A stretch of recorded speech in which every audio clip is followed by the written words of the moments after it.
Hello guys, ये class 10th का mathematics से बेसिक मैथ्स का लेक्चर होगा जिसमें टर्म 2 के सैम्पल पेपर को डिस्कस किया जाएगा।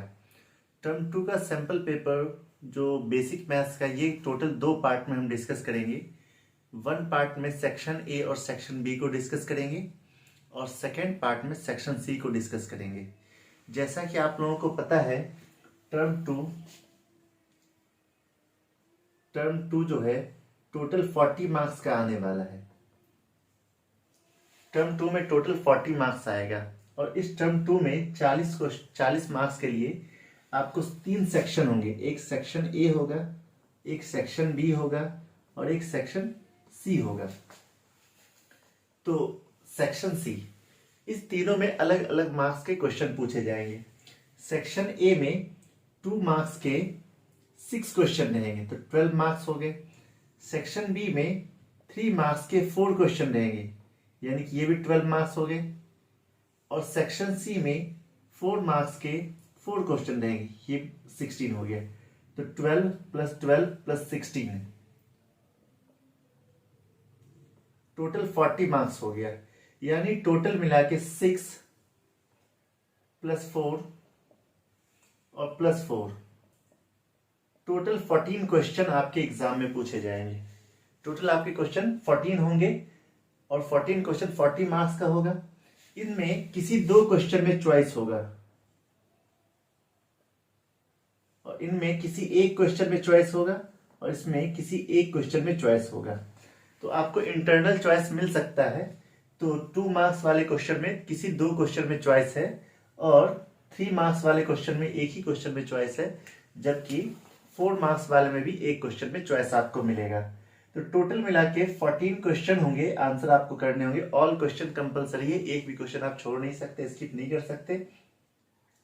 और 2 मार्क्स के 6 क्वेश्चन, 3 मार्क्स के 4 क्वेश्चन, 4 मार्क्स के 4 क्वेश्चन आएंगे। तो ये टोटल मार्किंग स्कीम होगा। टोटल जो टाइम आपको मिलेगा ये 2 आवर का टाइम मिलेगा, 2 घंटे का टाइम मिलेगा और इसी 2 घंटे में आपको ये सारे क्वेश्चन करने होंगे। तो चलिए हम सबसे पहले आज हम आपको सेक्शन ए और सेक्शन बी के क्वेश्चन यानी कि 6 और 4 10 क्वेश्चंस आपको कराने की कोशिश करेंगे और फिर मैं सेक्शन सी और डी को क्वेश्चन करेंगे, ठीक है। तो सबसे पहले आज स्टार्ट करते हैं section A.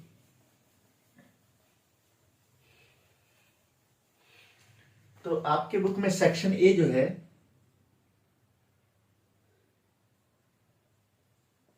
Section A 2 marks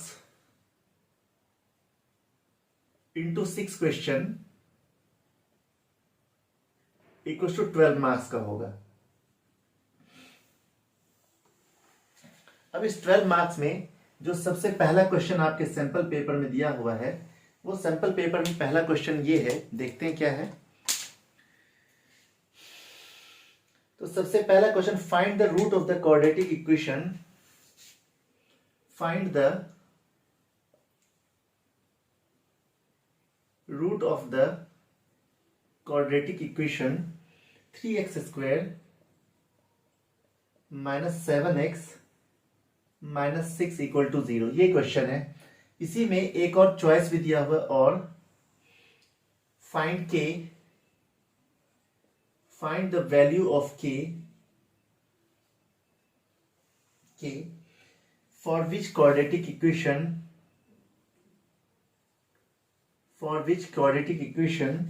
3x square plus kx plus 3 equal to 0 has equal roots। तो ये पहला क्वेश्चन था जो मैंने आपको लिख दिया है। इसके बाद कोई भी क्वेश्चन मैं राइट नहीं करूंगा। आई होप वो आपको यहाँ पर लिखा हुआ आ जाएगा स्क्रीन पर, वहां से आप देख लेंगे और वहां से आपका काम बन जाएगा। इसके बाद सारे क्वेश्चन हम एक एक करके इसी तरह से करते जाएंगे। चलिए, तो सबसे पहले हम इस क्वेश्चन का आंसर कर लेते हैं। 3x square minus 7x minus 6। तो 3 6 या 18 होता है। 18 को 2 नंबर में ब्रेक करना है जिससे सम कितना आ जाए, -7 आ जाए। तो 9 2 या 18 होता है और 9 -9 प्लस 2 करेंगे तो -7 आ जाएगा। यानी कि 3x square minus 7x minus 6 equal to 0 को मैं कैसा लिखूंगा, 3x² minus 9x plus 2x minus 6 equal to 0। इन दोनों से 3x कॉमन लेंगे तो x माइनस 3 बचेगा, और यहां से प्लस 2 कॉमन लेंगे तो x माइनस 3 बचेगा। 3x प्लस 2 और x माइनस 3 इक्वल टू 0।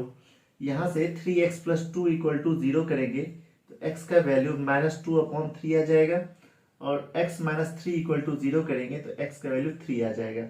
यानी कि x के दो सोल्यूशन हो गए। ऐसे भी क्वाड्रेटिक इक्वेशन के दो सोल्यूशन होते हैं। तो ये फर्स्ट क्वेश्चन जो हो गया, ये आपका बहुत ही आसान सा था। अब इसके बाद हम करेंगे for what value of k, for what value of k for the quadratic this has equal roots. तो इक्वल रूट्स का शर्त होता है, इक्वल रूट्स का शर्त होता है d इक्वल टू 0 होता है। d क्या होता है, b² minus 4ac equal to 0। ये आपने क्वाड्रेटिक इक्वेशन में पढ़ा होगा। तो यहाँ देखिए abc क्या लिखा हुआ है, a का वैल्यू 3 दिया हुआ है, b का वैल्यू k दिया हुआ है, b इक्वल टू k दिया हुआ है, और c इक्वल टू भी 3 दिया हुआ है। तो b² minus 4ac equal to 0 करना है, यानी k² minus 4 into 3 equal to 0, k² equal to 36, k की वैल्यू प्लस और माइनस 6। जब k² की वैल्यू 36 हो तो k का वैल्यू प्लस और माइनस दोनों ही लिखना होगा। आपने सिर्फ प्लस लिखा तो भी गलत, सिर्फ माइनस लिखा तो भी गलत, दोनों ही आपको लिखना होगा। तो इस तरह से ये बहुत ही आसान सा क्वेश्चन, पहला क्वेश्चन आपका हो गया। अब दूसरा क्वेश्चन देखेंगे। चलिए देखते हैं, आपके सैंपल पेपर का ये दूसरा क्वेश्चन है। इस दूसरे क्वेश्चन में आपसे कह रहा है 3 cubes each of volume 64 cm cube. 3 cube है, जैसे मान लीजिए एक ऐसा ले लेते हैं क्यूब, दूसरा ऐसा क्यूब ले लेते हैं, और तीसरा ऐसा क्यूब ले लेते हैं। ये तो क्यूब जैसा बना ही नहीं, चलिए क्यूब बना लेते हैं। तो आपको लगे ताकि 3 क्यूब आपस में ज्वाइंट किए गए हैं।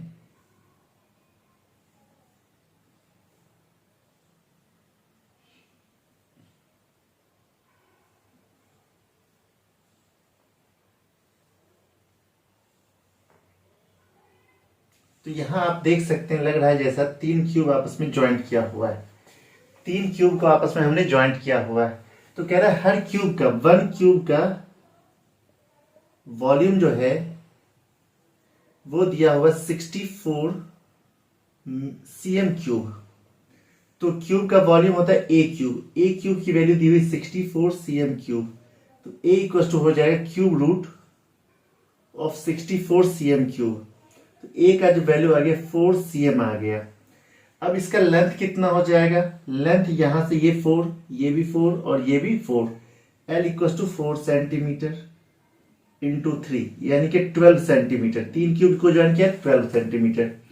b, अब भी ये 4 का 4 एज इट इज ही रहेगा, और h जो है ये वाला साइड, ये भी 4 सेंटीमीटर है।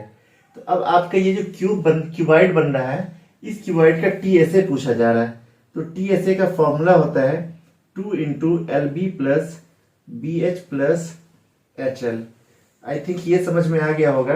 अब मैं TSA निकाल रहा हूं, 2 into LB 12 into 4, BH 4 into 4 plus HL 12 into 4। तो ये हो गया 12 4 जा 48, 4 4 जा 16, 12 4 जा 48, 8 8 16 और 6 22, कैरी 2, 4 4 8 2 10 1 11, 112 दूनी 224 SQCM CM स्क्वायर। ये इसका TSA आ गया। आई थिंक सेकेंड क्वेश्चन आपके समझ में आ गया होगा, कोई मुश्किल नहीं है। तो सेकेंड क्वेश्चन में जो L होता है, जितना क्यूब को ज्वाइन करेंगे हर एक क्यूब का साइड को सिर्फ प्लस कर लेना, वही L आ जाएगा। B और H जो होता है एज इट इज रहता है हमेशा। आपके NCERT बुक में भी ऐसा क्वेश्चन दिया हुआ है, उसमें 2 क्यूब को ज्वाइंट किया गया है। यहाँ पे आपसे 3 क्यूब का क्वेश्चन पूछा गया है। I hope it's clear to you. अब मैं क्वेश्चन नंबर 3 करूंगा। क्वेश्चन नंबर 3 में आपको एक स्टेटिस्टिक का क्वेश्चन दिया हुआ है जो बेहद आसान है। तो देख लेते हैं स्टेटिस्टिक के क्वेश्चन में। क्वेश्चन नंबर 3 में आपको एक क्लास इंटरवल दिया हुआ है, रन्स स्कोर्ड। क्लास इंटरवल की जगह लिखा हो रन्स स्कोर्ड। और ये दिया हुआ है 20 to 0 to 20, 20 to 40, 100 तक है, 40 to 60, 60 to 80, 80 to 100, यानी कि ये टोटल रन्स दिए हुए हैं। और number of student, number of student यहां लिखा हुआ है, ये दिया हुआ है 465, 3 and 4। आपको ये एक डेटा दिया हुआ है और इस डेटा से कह रहा है आपको मीडियन फाइंड करना है, find out median, median find करना है। तो मीडियन का फॉर्मूला होता है L plus n upon 2 minus CF upon small f into H। अब ये सब क्या होता है इसे अब थोड़ी देर में समझ लेंगे। तो यहां पे आपको CF पहले निकालना होगा। CF कैसे निकाला जाता है? CF का मतलब कॉम्युलेटिव फ्रीक्वेंसी होता है। फर्स्ट नंबर को एज इट इज लिख दिया, अब इन दोनों को प्लस करके लिखना है, फिर इस तीनों को प्लस करके लिखना है, फिर इस चारों को प्लस करके लिखना है, फिर पांचों को प्लस करके लिखना है। 22 आ गया। तो ये जो 22 है इसी को n कहते हैं। n की वैल्यू हो गई 22। n अपॉन 2 कितना हो जाएगा? 11। 11 किससे छोटा है? 11 15 से छोटा है। 11 CF वाले कॉलम में किससे छोटा? 15 से। तो 15 के साथ जो ये लिखा हुआ है इसको f कहते हैं। तो f कितना हो गया? 5 आ गया। और 15 से ठीक पहले जो लिखा हुआ है इसको CF कहते हैं। तो CF कितना हो गया? 10 हो गया। और इसके साथ जो क्लास इंटरवल लिखा हुआ है इसको मीडियन क्लास कहते हैं। मीडियन क्लास 40 to 60 हो गया। अब इस 40 to 60 में जो छोटा वाला वैल्यू होता है वो L होता है और H क्या होता है? इन दोनों के बीच का गैप होता है 20। ये सारी वैल्यू मैंने निकाल दिया है। अब हम इस फॉर्मूला में रख देंगे वैल्यू। L कितना है? देखिए यहाँ पे 40, छोटा वाला क्लास, प्लस n अपॉन 2 कितना है? 11 माइनस CF देखिए ऊपर वाला 10 आ गया था, अपॉन स्मॉल f की वैल्यू 5 है, h की वैल्यू 20 है। सबका वैल्यू लिख दिया।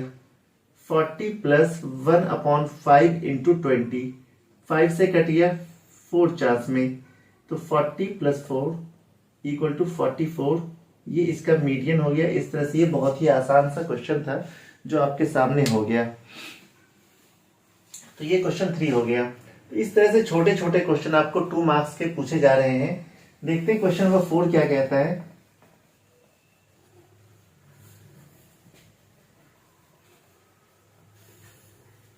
आप लोग वीडियो पॉज करके लिख लिया करें।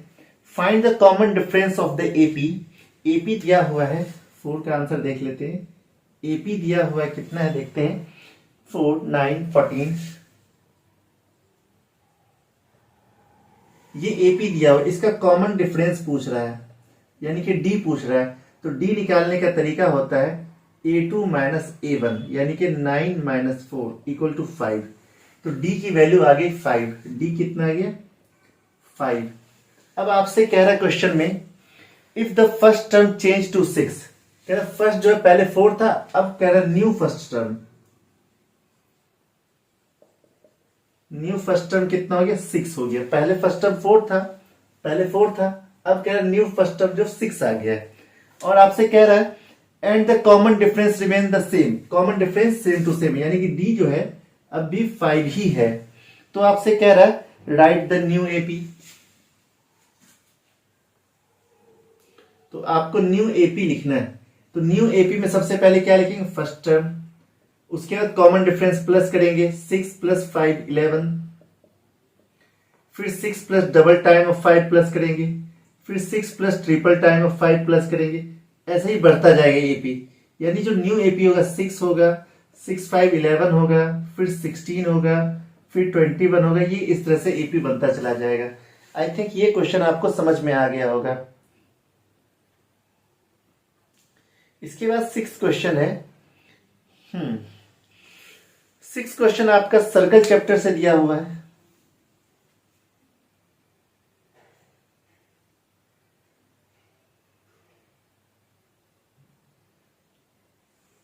फिफ्थ क्वेश्चन, पहले fifth question, find mode of the following data.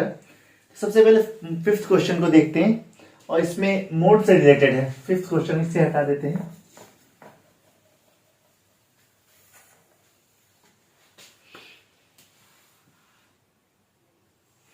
Question 5 में क्लास इंटरवल लिखा हुआ है और यहां पे फ्रीक्वेंसी लिखा हुआ है। तो क्लास इंटरवल 0 to 10, 10 to 20, 70 तक है। 0 to 10, 10 to 20, 20 to 30, 30 to 40, 40 to 50, 50 to 60, 60 to 70। तो ये आपको क्लास इंटरवल ऐसा दिया हुआ है, ठीक है।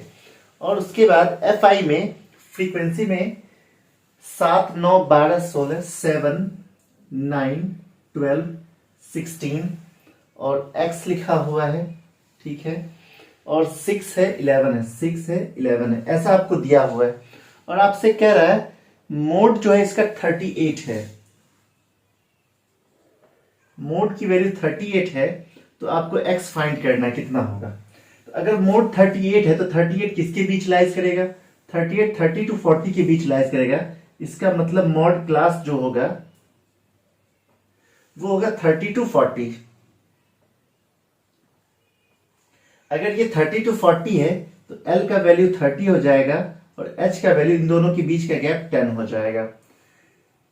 अब देखिए इसमें पक्का अगर ये मॉड क्लास मॉड 30 है, 30 to 40, तो सबसे बड़ी फ्रीक्वेंसी यही होगी।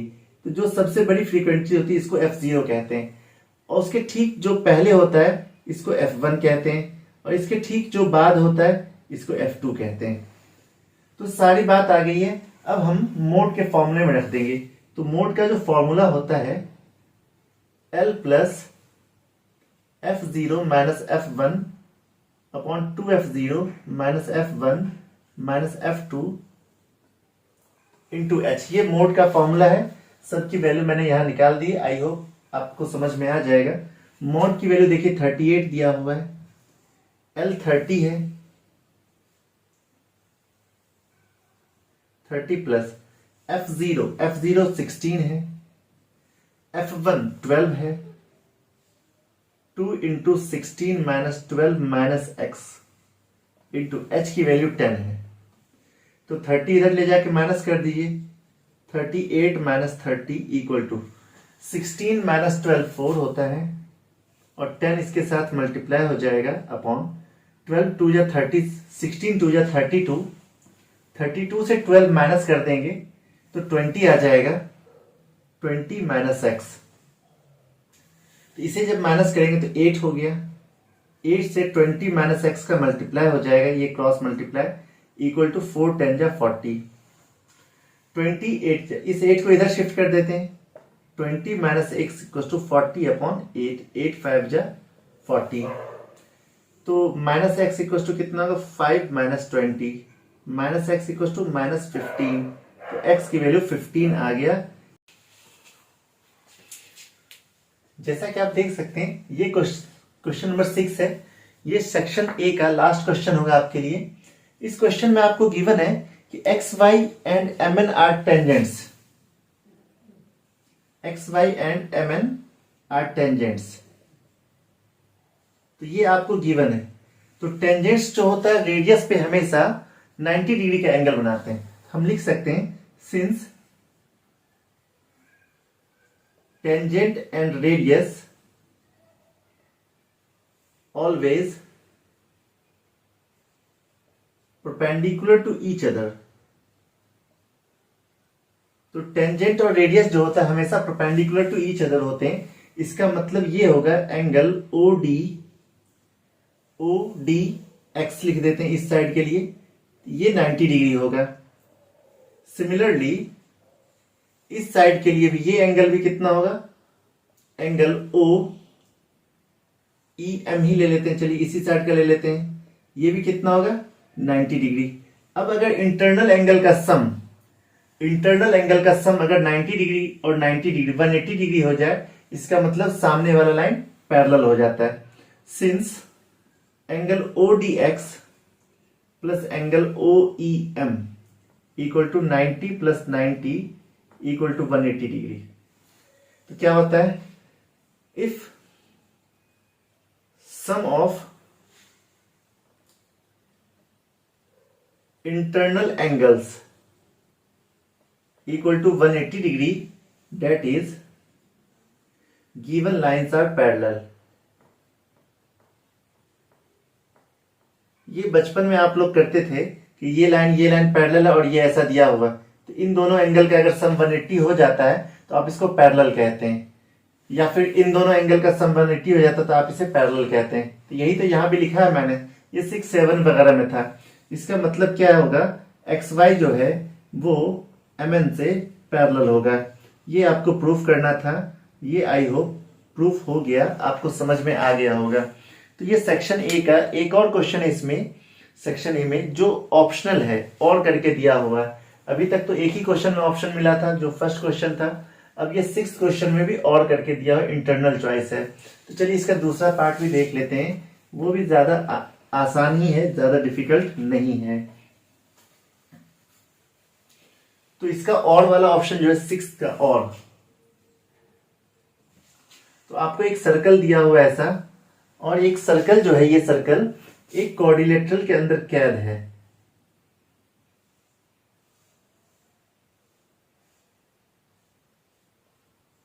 ऐसा एक फोटो भी बना हुआ है और इसका नाम ABCD लिखा हुआ है। ये ए है, बी है, सी और डी है। आपको गिवन है AB इक्वल टू 6 सेंटीमीटर, तो ये AB टोटल जो है 6 सेंटीमीटर का है, ठीक है। उसके बाद BC 7 सेंटीमीटर है, BC ये टोटल जो है 7 सेंटीमीटर का है, चलिए ये भी मान लेते हैं। उसके बाद CD जो है 4 सेंटीमीटर का, CD 4 सेंटीमीटर का है, CD 4 सेंटीमीटर का है। तो आपसे AD का लेंथ पूछ रहा है, AD इक्वल टू कितना होगा। तो ये बहुत ही आसान क्वेश्चन है, आमने सामने वाले साइड का सम जो होता है वो सेम होता है। Since AD plus BC equal to CD plus AB होता है, यानी कि इस साइड का सम इस साइड का सम दोनों एक जैसा होगा और इस साइड का सम इस साइड का सम एक जैसा। यानी कि AD की वैल्यू नहीं मालूम है, AD रहने देते हैं, और BC की वैल्यू मालूम है 7, CD की वैल्यू मालूम है 4 और ये 6। तो AD इक्वल टू हो जाएगा 6 4 10 माइनस 7, AD इक्वल टू हो जाएगा 3 centimetre. I hope it's clear to you. ये आसान सा क्वेश्चन हो गया सेक्शन बी का। सेक्शन ए का सबसे लास्ट क्वेश्चन यही था। अब इसके बाद हम कुछ क्वेश्चन सेक्शन बी के करेंगे, उसे भी देख लेते हैं।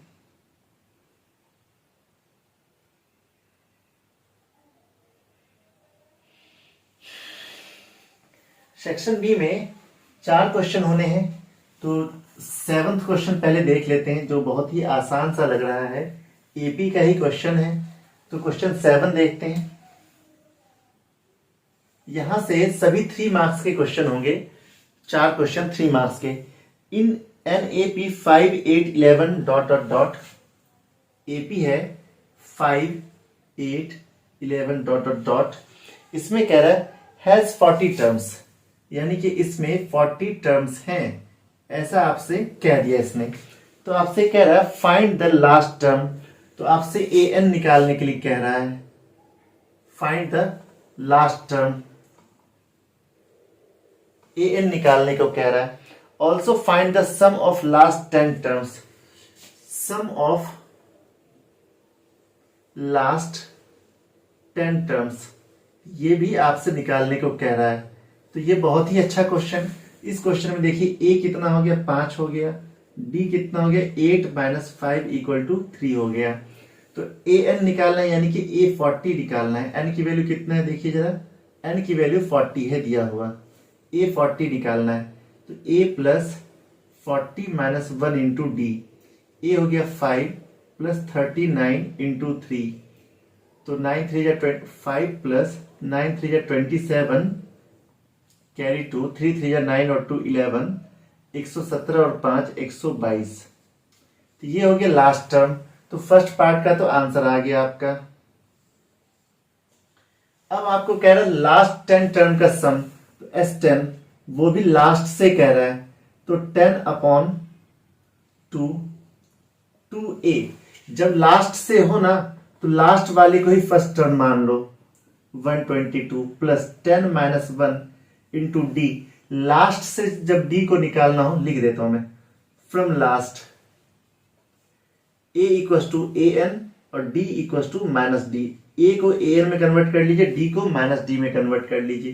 तो डी की वैल्यू 3 था तो यहां -3 कर लो, ये हो जाएगा 2 5 जा 10, 5 इंटू 122 2 जा 244 प्लस 10 माइनस 1 9, 9 3 जा 27 माइनस 27, 5 इंटू 44 से 27 माइनस कर दो, 14 माइनस 7 7, 3 माइनस 2 1 और 217। अब 217 को 5 से मल्टीप्लाई कर दीजिए, 10 8 5। तो ये हो गया फ्रॉम लास्ट टू 10 टर्म्स। तो आई होप ये एक आसान सा क्वेश्चन था एपी का, जो क्वेश्चन कितने मार्क्स में पूछा गया, 3 मार्क्स में। ये 3 मार्क्स के लायक लग भी रहा है, थोड़ा सा ठीक है। चलिए अब इसके बाद क्वेश्चन नंबर 8, ये भी बहुत ही आसान है। 8th क्वेश्चन अभी अभी मैंने आप लोगों को कुछ दिन पहले एप्लीकेशन ऑफ ट्रिग्नोमेट्री कराया है, उसमें ही ये क्वेश्चन है दिया हुआ। एनसीईआरटी बुक का ये दोनों क्वेश्चन दिया हुआ है। तो देख लेते हैं क्वेश्चन नंबर 8 क्या है।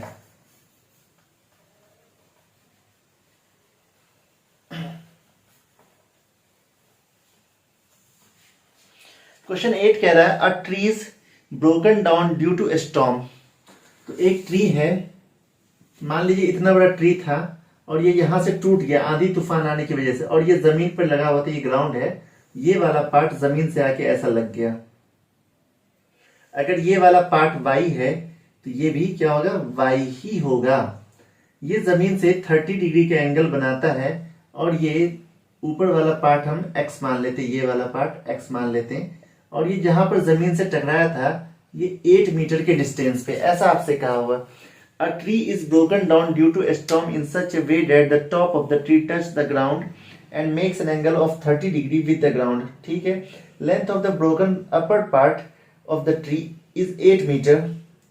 Length of the broken upper part of the tree is 8 meter। Oh my god!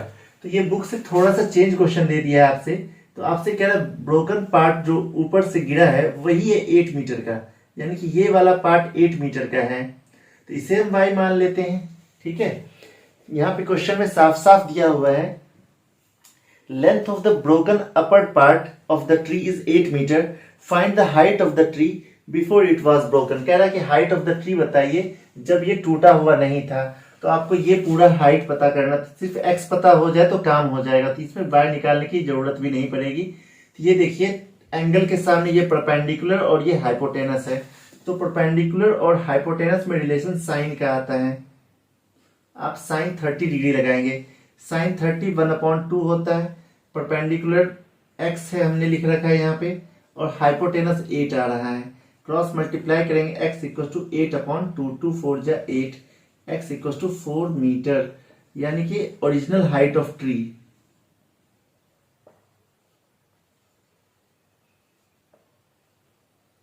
ये पहले तो 8 मीटर था और इसमें x और प्लस कर लेंगे, यानी 8 मीटर प्लस 4 मीटर, ये 12 मीटर आंसर हो गया। ये तो बहुत ही आसान सा क्वेश्चन हो गया, इतना ज्यादा आसान तो 3 मार्क्स के लायक क्वेश्चन नहीं है ये। चलिए एक और क्वेश्चन देखते हैं, इसी में और करके दिया हुआ है 8 का और वाला पार्ट। ये भी आपके बुक का ही क्वेश्चन है, क्वेश्चन नंबर एनसीईआरटी बुक का 10 क्वेश्चन है। 2 poles of equal height are standing opposite each other, either sides of the road 80 meter wide between them। तो ये बहुत ही आसान सा क्वेश्चन, ये भी आपके एनसीईआरटी बुक का क्वेश्चन है। तो ये भी मैंने आपके वीडियो लेक्चर में ऑलरेडी करा रखा है, आई होप ये समझ में आ जाएगा। कह रहे 2 पोल्स हैं, एक पोल ये रहा, एक पोल ये रहा। ये 80 मीटर के सड़क के किनारे लगे हुए हैं, यानी कि ये सड़क जो है 80 मीटर का है। तो सड़क पर से किसी पॉइंट से, मान लीजिए यहां पर से इस पोल को ऐसा देखा तो ये 60 डिग्री का एंगल बना रहा था, और इस पोल को ऐसा देखा तो ये 30 डिग्री का एंगल बना रहा था। तो इसे मान लेते हैं x, और ये कितना हो जाए 80 माइनस x हो जाए। क्यों? क्योंकि टोटल का टोटल 80 का है, तो आधा अगर हमने x निकाल लिया तो ये 80 माइनस एक्स हो जाएगा। ऊपर वाले पार्ट को ये हम y मान लेते हैं और ये भी क्या हो जाएगा y, क्योंकि आपसे कह रखा है पोल की हाइट जो है इक्वल है, इक्वल पोल्स की हाइट है। तो आपसे कह रहा है find the distance between the points of the two poles. तो आपको पोल की हाइट और distance between the two points यानी कि ये पोल की हाइट पता करनी है और x पता करनी है। तो सबसे पहले 1060 लगाएंगे, 1060 y अपॉन एक्स, 1060 √3 होता है, y upon x cross multiply करेंगे, y इक्वल टू √3x हो गया। अब उसके बाद 1030 लगाएंगे इधर वाले ट्रायंगल के लिए, ये हो जाएगा y upon 80 minus x, 1030 1 upon √3 होता है और y का वैल्यू अभी अभी निकाला √3x, 80 minus x cross multiply करेंगे, 80 minus x equal to 3x हो जाएगा। इस x को इधर करो, 80 equal to 3x plus X, 80 equal to 4x, तो x की वैल्यू 80 अपॉन 4, x की वैल्यू 20 मीटर, यानी कि ये डिस्टेंस 20 मीटर का हो गया। 80 माइनस एक्स कितना हो जाएगा 60 मीटर हो जाएगा। दूसरा डिस्टेंस 60 मीटर हो गया। y कितना हो जाएगा, y है x √3x, तो 20 √3 मीटर हो जाएगा, यानी कि पोल की भी हाइट आ गया। Each and every question has been completed. तो क्वेश्चन नंबर 8 भी हो गया, इसका ऑप्शन वाला भी हो गया। अब इसके बाद क्वेश्चन नंबर 9 देखेंगे। क्वेश्चन नंबर 9 एक सर्कल से पूछा हुआ क्वेश्चन है, चलिए इसे भी देख लेते हैं।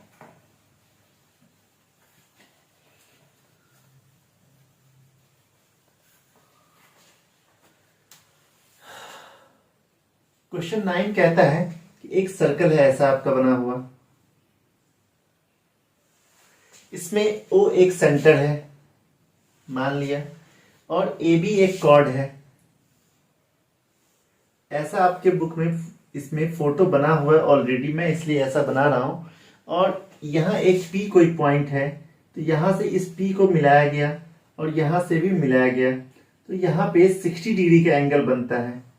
और आपको कॉर्ड AP का लेंथ 6 cm दिया हुआ है, AP equal to 6 cm। PA and PB are tangents drawn to the circle with center O. PA equals to 6 cm, APB equals to 60 degree. Find the length of the chord AB. तो AB का length आपको पता करने के लिए कह रहे हैं, ये बहुत ही आसान है। तो देखिए जरा, since tangent drawn from external point always same in length,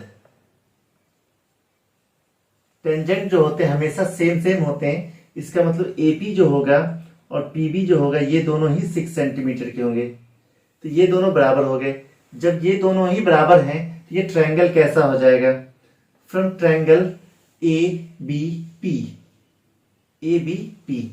तो ये एंगल भी x का हो जाएगा और ये एंगल भी x का हो जाएगा। तो हम क्या करेंगे, x प्लस 60 इक्वल टू 180, तो इसे सॉल्व करेंगे। 2x plus 60 equal to 180, 2x equal to 180 minus 60, 2x equal to 120, x equal to 60 degree, यानी कि ये भी 60 का आ गया, ये भी 60 का आ गया, ये भी 60 का आ गया। जिस ट्रायंगल का तीनों ही एंगल 60 का होता है ऐसे ट्रायंगल को इक्विलैटरल ट्रायंगल कहते हैं। Therefore triangle ABP is an equilateral triangle, और इक्विलैटरल ट्रायंगल के सभी साइड सभी एंगल बराबर होते हैं। देयरफॉर AB इक्वल टू भी कितना होगा 6 centimetre. I hope it's clear to you. ये बहुत ही आसान क्वेश्चन था। अब इसके बाद एक और क्वेश्चन है, वो सेक्शन B का ही है, क्वेश्चन नंबर 10, और ये आज का लास्ट क्वेश्चन होगा। इसमें इससे ज्यादा हम कुछ नहीं कराएंगे। I hope it's clear to you.